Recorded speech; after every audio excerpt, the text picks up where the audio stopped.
Assalamualaikum warahmatullahi wabarakatuh. Perkenalkan, nama saya Hairil Anam Arif, Prodi Agribisnis, Fakultas Pertanian, angkatan 2022, kelas D. Di sini saya dari kelompok 5 ingin mempresentasikan hasil makalah dari kelompok kami, yaitu yang berjudul Kerukunan Antar Umat Beragama atau Moderasi Beragama.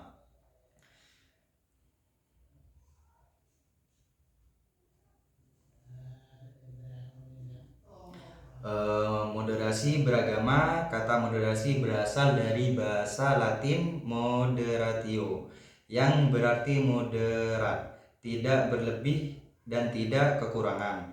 Kata itu juga berarti pengendalian diri dari sikap untung dan rugi yang besar.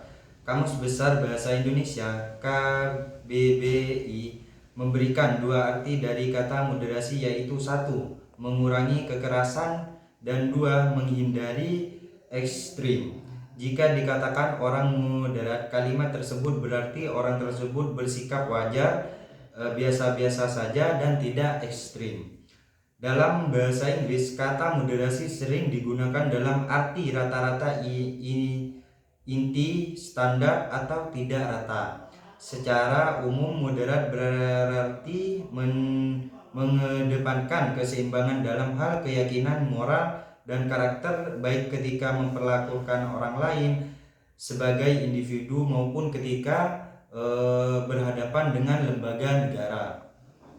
Sedangkan dalam bahasa Arab, moderasi dikenal dengan istilah wasah atau wasatiyah yang memiliki padanan makna dengan kata tawassuh atau tengah, ihtidah, adil, dan tawassuh, seimbang. Orang yang menerapkan prinsip wasatiyah bisa disebut wasit. Dalam bahasa Arab pun kata wasatiyah diartikan sebagai pilihan terbaik. Apapun kata yang digunakan, semua menyiratkan makna yang sama, yaitu keadilan, yang dalam konteks ini berarti memilih jalan tengah di antara berbagai pilihan ekstrim.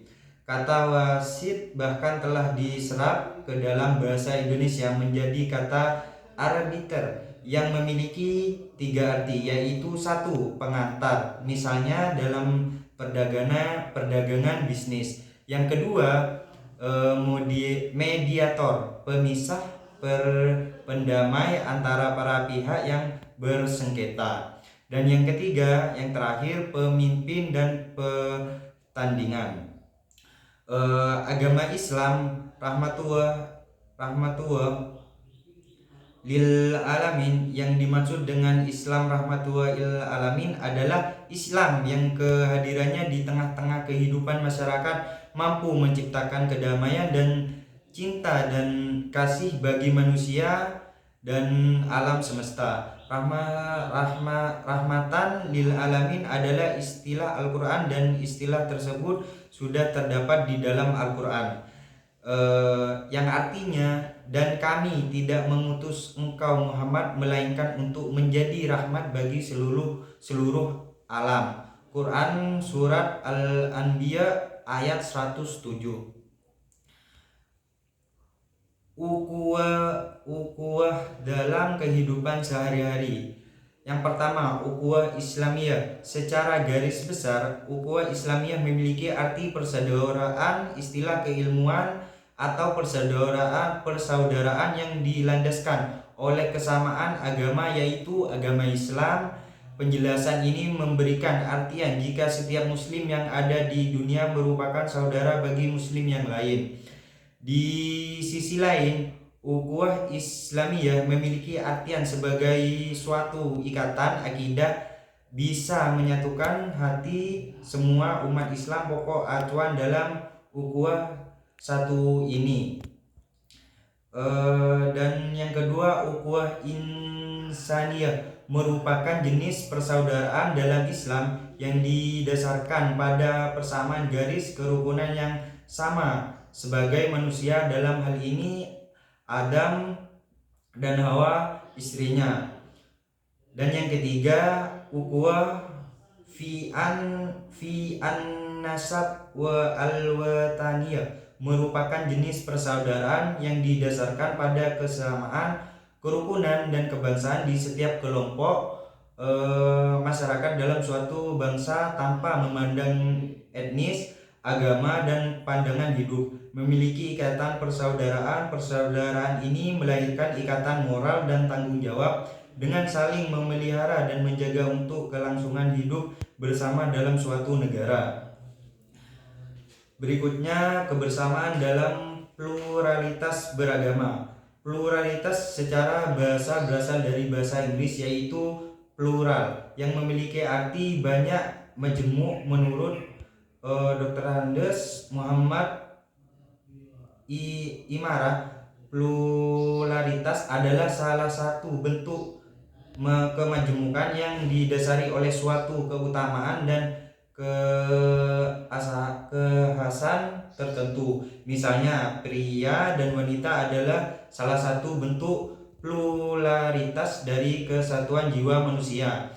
Tiap anggota keluarga merupakan pluralitas dari kerangka kesatuan keluarga itu sendiri. Pria, wanita, dan keluarga inilah yang disebut sebagai keutamaan dan kekhasan tertentu. Dengan kata lain, pluralitas tidak dapat terwujud tanpa adanya suatu kesatuan dari golongan tertentu. Dan berikutnya, pandangan Islam terhadap non-muslim. Islam adalah agama menjunjung tinggi toleransi. Hal ini sejalan dengan penjelasan dalam Quran surat An-Nam ayat 125, Quran surat Al-Baqarah ayat 256, Quran surat Yunus surat ayat 40 sampai 41. Ketiga surat tersebut menerangkan dan menjelaskan bahwasanya di dalam Islam seorang muslim dianjurkan untuk saling berbicara, berinteraksi dan menjalin hubungan sesama manusia, baik sesama muslim maupun dengan non-muslim, guna menumbuhkan sikap toleransi, saling menghargai dan saling menghormati di luar segala perbedaan yang ada. Di dalam Islam dikenal kata tasamuh. Tasamuh ialah sikap yang menggerakkan pada keterbukaan dan menghargai perbedaan. Perbedaan merupakan fitrah yang sudah menjadi ketetapan Allah Subhanahu wa taala dan seluruh manusia tak bisa menolaknya. Allah berfirman, hai manusia, sesungguhnya kami telah menciptakan kamu dari seorang laki-laki dan perempuan dan menjadikan kamu berbangsa-bangsa dan bersuku-suku supaya kamu saling mengenal. Sesungguhnya orang yang paling mulia di sisi Allah ialah orang yang paling bertakwa di antara kamu. Sesungguhnya Allah mengetahui, maha mengenal. Quran surat Al-Hujurat ayat 49.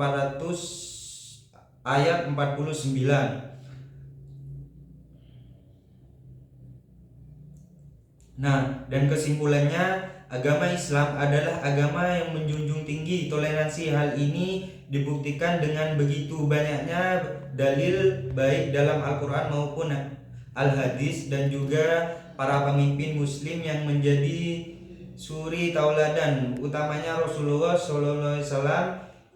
Islam melarang seorang muslim mengolok-olok Tuhan yang disembah non-muslim dan menawarkan perlindungan bagi non-muslim yang sedang terkena musibah. Dalam Islam juga terdapat banyak jenis persaudaraan uhwah, yaitu uhwah Islamiyah, watananiyah fit din al-Islam,